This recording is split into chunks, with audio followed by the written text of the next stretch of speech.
পাতুরি লাভাররা যারা আছেন তাদের জন্য আজকের রেসিপিটা পারফেক্ট। ঝাল ঝাল এই পাতুরি অসাধারণ। প্রথমে নিয়ে নিয়েছি একটা কলা পাতা, যেটাকে আমরা আগুনে একটু সেঁকে ওপরের শিরটা তুলে নিয়েছি। এরপরে আমরা নিয়ে নিয়েছি চিচিঙ্গা। চিচিঙ্গাটাকে আমরা কুচিয়ে নিয়েছি। এর মধ্যে দিয়ে দিচ্ছি আমরা পেঁয়াজ কুচো করে রাখা পেঁয়াজ। পেঁয়াজটা একটু বেশি লাগে, কারণ পাতুরি বলে কথা, পাতুরিতে পেঁয়াজটা ঝালটা একটু বেশিই হয়। দিয়ে দিলাম আমরা বেশ কিছুটা কুচিয়ে রাখা পেঁয়াজ। দিয়ে দিচ্ছি লঙ্কার গুঁড়ো। কেউ যদি চান একটু ঝাল কমও দিতে পারেন, বা কাঁচা লঙ্কাও বেশি করে ইউজ করতে পারেন। তারপরে আমরা দিয়ে দিচ্ছি অল্প একটু হলুদ গুঁড়ো। হলুদ গুঁড়ো দেওয়ার পরে আমরা এবার এর মধ্যে দিয়ে দিচ্ছি রসুন বেটে রাখা রসুনটা আমরা এর মধ্যে দিয়ে দিলাম পরিমাণ মতো নুন। এবার আমরা এর মধ্যে দিয়ে দিচ্ছি চিংড়ি মাছ। কেউ যদি চিংড়ি মাছ খেতে পছন্দ না করেন তাহলে চিংড়ি মাছ ছাড়া করবেন, তবে আমরা এখানে চিংড়ি মাছ দিয়েই করছি। তবে সত্যি কথা বলছি বন্ধুরা, এত সুন্দর খেতে লাগে, মানে বলার মতো না। আর চিংড়ি মাছের একটা অন্যরকম রেসিপিও হয়ে যায় এটা। এবার সমস্ত কিছু উপকরণগুলোকে ভালো করে আমরা মেখে নিচ্ছি। হাত দিয়ে খুব ভালো করে মেখে নিলাম, যাতে সমস্ত মশলাগুলো বা উপকরণগুলো একসাথে মিশে যায়।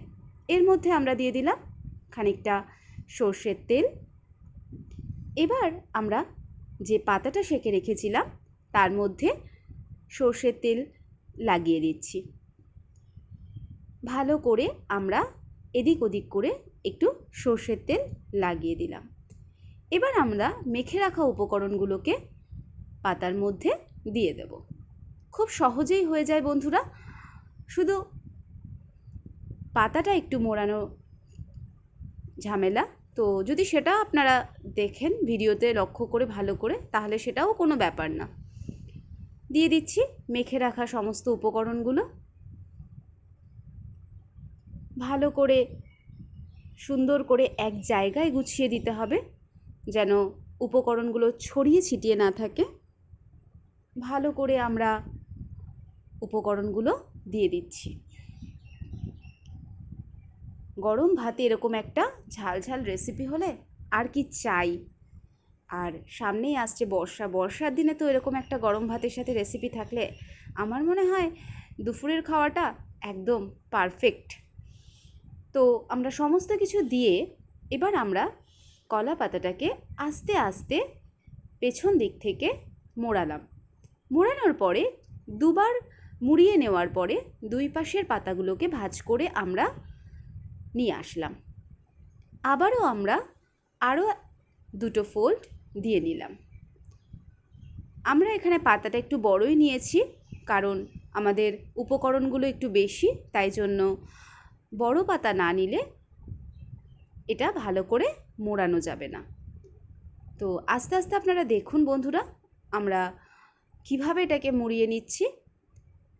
পাতুরিটা মোড়ানোটাই একটা ব্যাপার, আর এই কলা পাতার যে গন্ধটা থাকে তো সেটা তো অসাধারণ।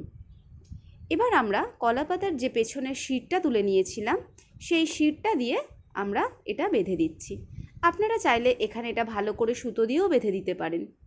যদি আপনাদের কাছে মোটা সুতো থাকে তাহলে এটাকে আপনারা দুপাশ থেকে খুব ভালো করে বেঁধে দিতে পারেন। একটু সাবধানে করতে হবে বন্ধুরা, যেন কলা পাতাটা ফেটে না যায়। কলা পাতাটা ফেটে গেলে কিন্তু আমাদের উপকরণগুলো ভেতর থেকে বেরিয়ে আসবে। তো এর জন্য আমরা খুব ভালো করে এটাকে বেঁধে নিলাম। এবার আমরা একটা তাওয়া বা ফ্রাইং প্যান, আপনাদের যেটাই আছে সেটা আপনারা উনুনে বসিয়ে দেবেন। বসিয়ে দিয়ে পাতুরিটাকে ওর ওপর দিয়ে আমরা ঢাকা দিয়ে দেব। ব্যাস রেডি হয়ে গেল আমাদের চিংড়ি মাছ দিয়ে পাতুরি। দেখুন কি অসাধারণ দেখতে হয়েছে, খেতে যা হয়েছে না বন্ধুরা, একবার বাড়িতে করবেন আর আমাদেরকে কমেন্ট করে কিন্তু জানাবেন কেমন হয়েছে রেসিপিটা। দেখতেই পাচ্ছেন আপনারা, রেডি হওয়ার পরে আমরা পাতাটা খুলে ফেলেছি। তো কি দারুণ দেখতে, আর গন্ধ অসাধারণ।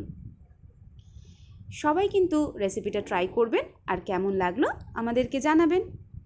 আজকের জন্য টাটা।